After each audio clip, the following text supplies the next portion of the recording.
bahwa harus tergenapi semua yang tertulis tentang aku di dalam Taurat, dalam Mazmur dan kitab para nabi. Berarti di sini rujukannya lagi-lagi bukan terkait dengan yang tertulis di Perjanjian Baru. Nah, yang paling hebatnya lagi nih yang ada di Matius 16. Ketika Petrus kemudian melarang Yesus untuk jangan pergi supaya tidak disalibkan, sampai Yesus mengatakan, "Enyahlah iblis." Aduh. Sebab kamu tidak memikirkan apa yang dipikirkan oleh Elohim. Kau hanya memikirkan yang dipikirkan manusia. Kamu tidak memikirkan apa yang dipikirkan Elohim. Sekarang yang dipikirkan Elohim itu yang di Perjanjian Lama atau di Perjanjian Baru. Yesus memang harus pergi sesuai dengan yang dipikirkan oleh Elohim. Apa itu? Yesus dibawa ke pembantaian. Begitu sampai pembantaian, dia diselamatkan dan digantikan oleh orang fasik. Amsal 21:18, Amsal 11 nomor 6, 7, 8 gitu loh. Yesus hebat. Memang dia hebat, hebat. Makanya dia tidak bisa dibunuh, makanya nggak bisa disalib. Yesus hebat. Karena hebat. Tapi di Al-Quran nggak ada Yesus. Yesus hebat sekali. Di Al-Quran memang ada Yesus. Kalau di Al-Quran adanya Nabi Isa. Di Al-Quran itu Nabi Isa. Iya, Yesus hebat. Banyak memang yang menjunjung tinggi. Menjunjung tinggi. Sayangnya di tempatmu dikutuk. Ya kenapa dia turun? Gue sengaja naikin, dia turun cuman gitu doang. Saking karena hebat makanya dia tidak di ini. Beliau kembali lagi nih. Oke. Tolong di-mute dulu Bang Andre. Jadi gini beliau Pradika gitu ya. Langsung ke temanya begitu loh. Kenapa sih Anda ngotot banget itu Yesus disalib? Apa kriteria Yesus disalib? Gitu dulu. Kenapa dia disalib? Apa kriterianya begitu loh? Silakan. Oke, baik. Sekali lagi, saya pikir untuk penyaliban bukan bicara kriteria, tapi kita mau jujur laporan daripada teks. Ya, jadi soal nanti maknanya kita boleh lanjutkan. Tetapi soal apa yang tertulis, siapa yang disalib, itu begitu terang di dalam Alkitab. Nah, saya menyayangkan kenapa tutup mata terhadap berita Injil-Injil yang menyatakan bahwa yang tersalib itu adalah Yesus. Kenapa tidak mau membaca itu dan kenapa tidak mau menerima itu? Sementara soal konsep penyalibannya diambil dari situ. Saya pikir ini kan tidak fair. Ya, saya tahu akan banyak menolak satu kali penyaliban Yesus, sebab itu adalah inti kekristenan dan itulah pusat daripada teologi Kristen yang akhirnya penyelamatan. Dan harus mati-matian itu harus ditolak. Tetapi sayang bahwa Alkitab justru begitu terang benderang, mulai dari Matius, Markus, Lukas, dan Yohanes, dan akhirnya sampai ke depan, itu begitu tegas mengatakan dan pasti dinyatakan Yesus mati. Ya, nah jadi sekali lagi, kalau mau dibawa konsep Yudas, saya lanjutkan yang tadi, mohon maaf ya, saya kepotong. Nah, sekarang kita masuk ke dalam Injil Matius dulu. Kalau misalnya Bang Zuma menyatakan itu adalah Yudas berdasarkan dalil-dalil yang tadi, justru saya akan bantah lagi. Perhatikan, kalau memahami Alkitab dengan normal saja. Di dalam Matius pasal yang ke-27 mengatakan bahwa setelah Yudas mengetahui bahwa Yesus itu telah dijatuhi hukum mati, dia menyesal. Nah, lalu sikap atau tindakan dia yang selanjutnya adalah ayat yang kelima itu. Perhatikan, maka ia pun melemparkan uang perak itu ke dalam bait suci, lalu pergi dari situ. Perhatikan, pergi dari situ selanjutnya dan menggantung diri. Oke. Nah, pasal 27 dengan ayat-ayat yang saya baca itu baru Yesus di hadapan Pilatus. Sementara persidangan demi persidangan masih lanjut di ayat-ayat berikutnya.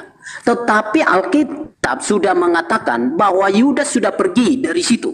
Jadi bagaimana mungkin Yudas menjadi aktor yang diadili sampai dibawa ke Golgota sana, kemudian sampai digantung di kayu salib sana. Sementara Yudas dinyatakan oleh Alkitab dia sudah tidak berada di situ dan sudah menggantung dirinya. Jadi jelas di dalam proses demi proses yang terjadi di dalam Injil-Injil sampai kepada penyaliban sudah tidak ada Yudas. Jadi tidak usah dipaksa. Jadi sayang argumentasi panjang lebar, dalil sana lompat sana sini untuk membuktikan itu Yudas, padahal di persidangan yang dijelaskan oleh 4 Injil itu tidak ada lagi yang bernama Yudas di situ. Nah, lalu Yudas yang mana? Ya, Yudas bayangan. Oke, silakan. Nah, itu sebabnya kalau kita melihat secara terang, secara baik ayat ini, secara kronologis, maka Yudas itu tidak punya tempat untuk dipaksakan ada di situ. Tapi tidak apa-apa. Saya sekali lagi sangat-sangat memahami pendapat Zuma dan kawan-kawan yang menyatakan itu adalah Yudas. Saya sangat memahami sebab memang tidak mengerti genre, jenis sastra dan maksud yang dipakai oleh penulis Injil menggunakan sastra biografi kepada penyataan atau melaporkan soal peristiwa penyaliban. Cukup Bang gantian. Atau mungkin ya daripada tidak ada jawaban mungkin paksakan Yudas. Oke, jadi sekali lagi Yudas tidak ada di situ. Yudas sudah mati dengan caranya dia, ya. Dia menggantungkan diri. Tapi sekali lagi, oh ini karena mungkin akan dipakai. Oh ini buktinya menggantung. Perhatikan, di dalam perjanjian lama konsep yang dipakai soal menggantungkan orang, tidak ada konsepnya di situ naik sendiri lalu mati sendiri di situ. Tidak, itu adalah tindakan pasif yang dialami dari tindakan pihak lain. Sementara baik nanti cek di dalam teks asli maupun di dalam Matius pasal 27 bahwa soal yang disebut menggantung diri, ya, menggantung diri adalah tindakan seorang Yudas yang dalam istilah Yunani disebut medial, bahwa dia melakukan sebuah tindakan itu dan dia kena tindakannya itu sendiri. Soal Yesus tersalib, Yesus adalah yang saya sebut kena tindakan disalibkan, ya. Jadi dia disalibkan. Jadi kalau kita pakai dengan tema di sini kata pasif itu disalib, Yudas kapan disalib? Sebab dia sudah mati menggantung diri. Jadi maaf sekali saya katakan soal Yudas yang mati disalib atau yang menggantikan Yesus atau yang bukan Yesus itu, saya kira itu batal demi konsistensi kita terhadap teks. Nalar apapun kita pakai, kita tidak akan ketemu. Oke, cukup Bang, bisa gantian. Soal ayat-ayat yang dalam PL yang tadi yang dipakai oleh Zuma itu dan ini, oke. Itu lompat-lompat. Oke, terima kasih. Baik, saudara ya, kalau Anda menjadikan alasan Yudas itu gantung diri, itu tidak benar. Dan itu tidak, kenapa saya katakan tidak benar? Karena dia tidak bisa dijadikan sebagai rujukan. Kenapa saya katakan bahwa tidak bisa dijadikan sebagai rujukan? Karena cerita dari pewarta antara Matius dengan Lukas itu bertentangan. Dan pertentangannya itu bukan main, kontradiksi, kontroversi. Orang yang menggunakan akal sudah pasti menolak itu. Kenapa? Karena di dalam Matius 27, nomor 5, nomor 6, nomor 7, Yudas melemparkan uang hasil suap, lalu gantung diri. Oke? Dia tidak beli tanah. Itu di dalam Matius. Yudas tidak beli tanah. Dia membuang uang 30 perak itu, 30 keping perak, lalu gantung diri. Yang membeli tanah adalah imam-imam. Sedangkan cerita Lukas, Lukas 1, 18, 19, jelas sekali yang ada di sana adalah Yudasnya yang membeli tanah, lalu gantung diri. Di Matius 27 yang membeli tanah adalah imam. Oke. Di Kisah Para Rasul cerita Lukas yang membeli tanah adalah Yudas. Apakah sama antara Yudas yang membeli tanah dengan imam-imam yang membeli tanah? Sama atau tidak? Tentu tidak sama. Berita ini datang dari pengarang-pengarang kitab saudara. Maka karena kontradiksi dan kontroversi ceritanya tertolak demi akal sehat. Jadi tentang Yudas gantung diri, hoax. Baca Matius 27 nomor 5, keterangannya di bawah. Mati pada saat itu hanya bisa dilakukan dengan cara disalibkan. Jadi yang disalib itu Yudas.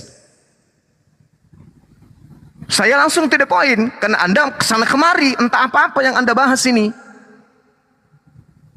Entah apa-apa yang Anda bahas sana sini, Anda tidak mau.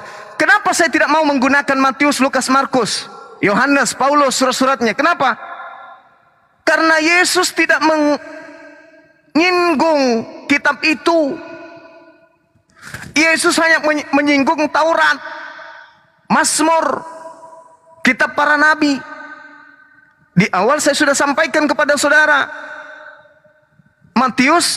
Lukas 24 nomor 44. Yang tertulis tentang aku di dalam Taurat, di dalam kitab para nabi, kitab Amsal, kitab Mazmur, itulah yang harus tergenapi.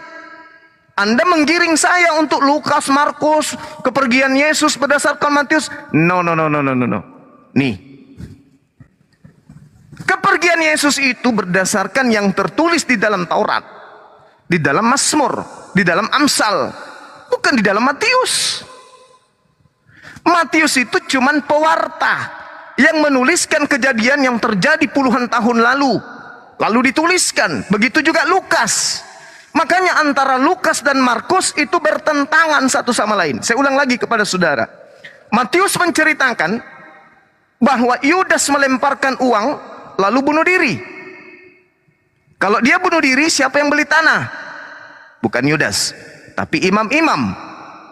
Tapi kalau di Kisah Para Rasul tulisan Lukas, Yudas beli tanah dulu, lalu bunuh diri. Gimana mau dipercaya cerita-cerita bertentangan kayak begini? Makanya saya tidak pakai itu. Karena Yesus memang juga mengatakan, anak manusia memang harus pergi berdasarkan apa yang sudah tertulis tentang dia. Matius 26 nomor 24. Berarti yang sudah tertulis. Jangan yang baru akan tertulis. Karena pada saat Yesus mengatakan perkataannya di dalam Matius 26 nomor 24, kitab Anda perjanjian baru itu belum tertulis. Berarti yang dimaksud Yesus adalah Taurat, Mazmur, Amsal. Itu yang dimaksud Yesus, Pak. Makanya saya mengatakan kepada saudara, apa dasarnya Yesus itu terkutuk?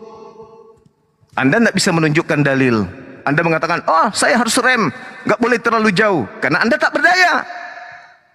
Nah, sekarang yang kedua, sebab ada tertulis, terkutuklah orang yang mati di atas tiang salib. Itu tertulis di mana? Saudaraku juga tidak tunjukkan jawabannya. 2 PR yang sebenarnya Anda tahu jawabannya, tapi Anda nggak mau menunjukkan. Kenapa? Karena kapan ini Anda buka, maka Kristen bisa gulung tikar. Kan terbukti mereka menyembah Yudas selama 2000 tahun.